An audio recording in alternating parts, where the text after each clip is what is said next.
believe that. All right. But I still believe Cam Newton's going to start. Skip, if you think about when you look at it, Cam has thrown 21 passes, Mac Jones has thrown 52 passes. Whew. I believe Coach Belichick understands and knows what he has in Cam Newton. So he's like, you know what, Cam, I don't need to see you throw that much, but I do need to get the kid ready just in case something happens to you or you falter along the way. What else haven't they done with Cam, Skip? No runs. Cam hadn't run the football. I don't even believe Cam has even scrambled. You know that's going to be a big part of what they do in the run game, a la what the Baltimore Ravens do with Lamar Jackson. They run the football.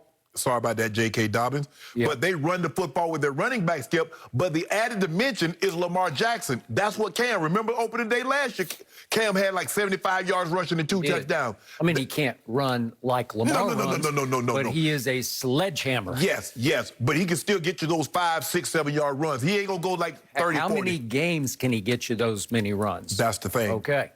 The question is, Skip, is that the leash that Cam had last year, because Coach Belichick knew that he did not have an adequate replacement for Cam Newton. So he was willing to let Cam, go pretty far. I don't believe Cam is going to be allowed to go as far this year as he did last year. Mac Jones is coming, and I believe Mac Jones is going to push Cam and eventually probably take this job over. But he's going to push him throughout the entirety of the year, Skip. Cam cannot rest. In Carolina, Cam knew he was the unquestioned number 1. He came here last year, last second. They signed him, like late June? So no preseason games. But the kid looks good.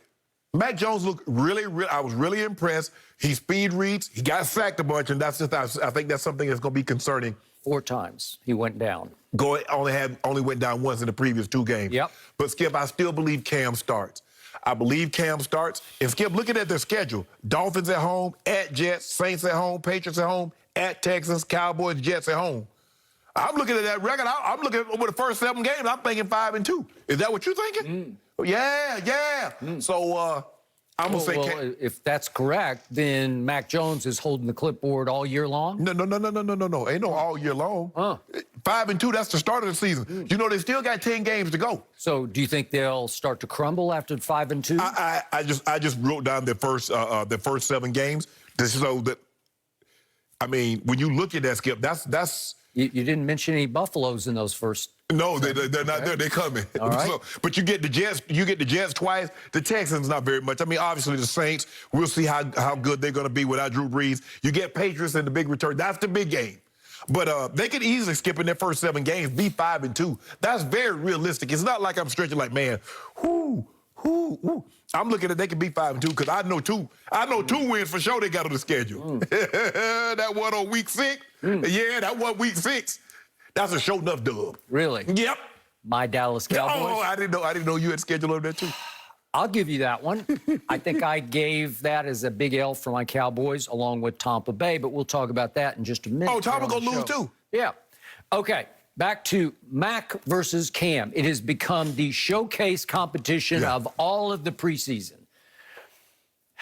And I will say this, just eye testing. I've watched every snap Cam's played and every snap the kid has played. And it's, as you said, 52 passes to 21 passes. Right. And it's a whole lot of snaps. I think I have them here somewhere. But again, Mac played 75 snaps to Cam's, 23 snaps. Yeah. So you could see where this was heading. But bottom line, Cam started the games that he was there to start. Right. Okay, so he was given the respect.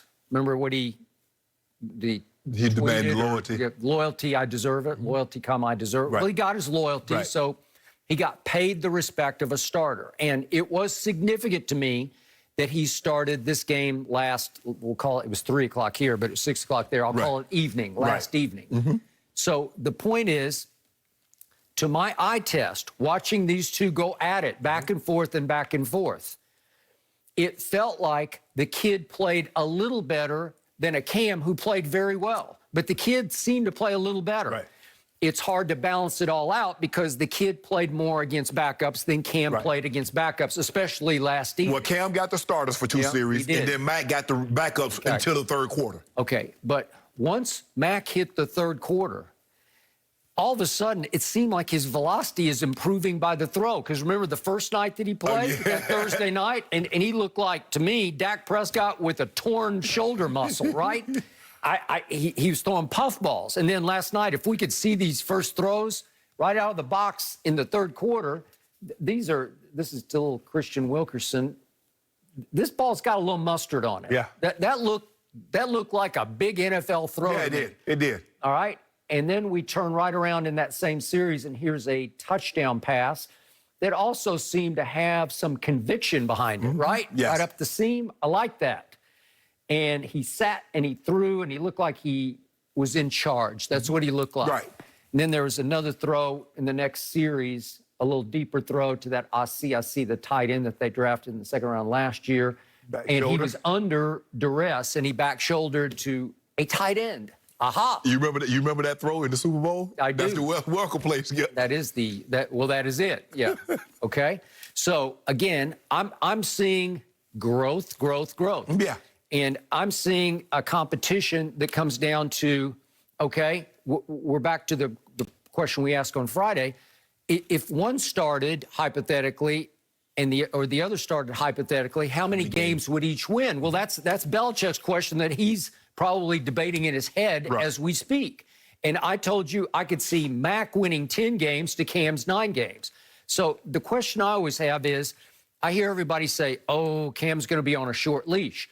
What do you mean by short leash? Then it's a negative proposition going in, because is Belichick thinking negatively? I don't think he is, because he's thinking, well, if Cam struggles, I got the kid ready, because I've got him 75 snaps in the preseason, so I got him as ready as I can get him for the inevitable. He will be inserted in game 5 or 6 or 7 or whenever it is. Well, Skip, it's just like any backup. You want your backup prepared to play just in case something happens. Okay, I don't think Coach Belichick... That's not what we're talking about here. We're talking about the future starter, not the backup. Yes. I mean, he's obviously now going to be the backup if, in fact, Cam starts, as you say. And I would lean toward that just by what he indicated yesterday, that Cam did start the game. Right. That would indicate he would start game 1 at home against the Dolphins, right?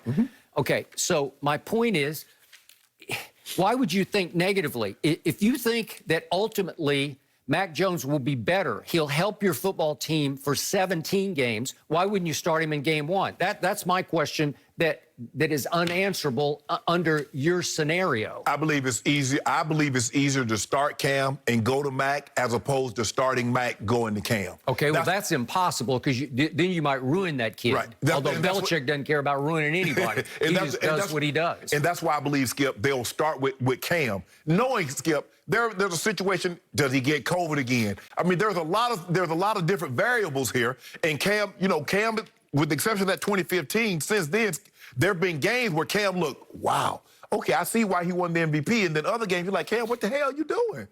And Coach Belichick is not going to tolerate that this year, Skip, because he didn't have a choice. We gave you all that vanilla stuff in the preseason. Yep. Now we finna give you this biscuit and gravy. As Kwame Brown says, some of mama's cooking. Yep. That's what we're about to give you this Sunday. That's what we're about to give you next Sunday. So the question is, Skip. We got a Kwame Brown reference right in the middle of a Belichick discussion. Some of mama's cooking. Now, Miami. Yep. Now, that's a Coach Belichick protege, a disciple. He gonna bring heat. He will. That's what he does. He gonna bring heat. Okay. They got 2 guys they can put on the island and say, we're gonna come get you, Mac Jones.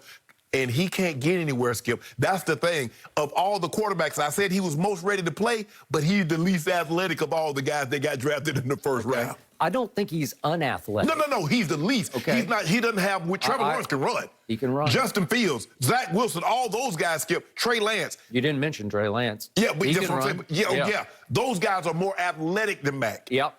Okay, I got it. So of all the games on this year's schedule, and you mentioned it a little while ago, what game would Belichick circle if he could win one the most? What would mean the most to him? Well, quite obviously, it'd be the 4th game on a Sunday evening at Foxborough, Tom Brady's return.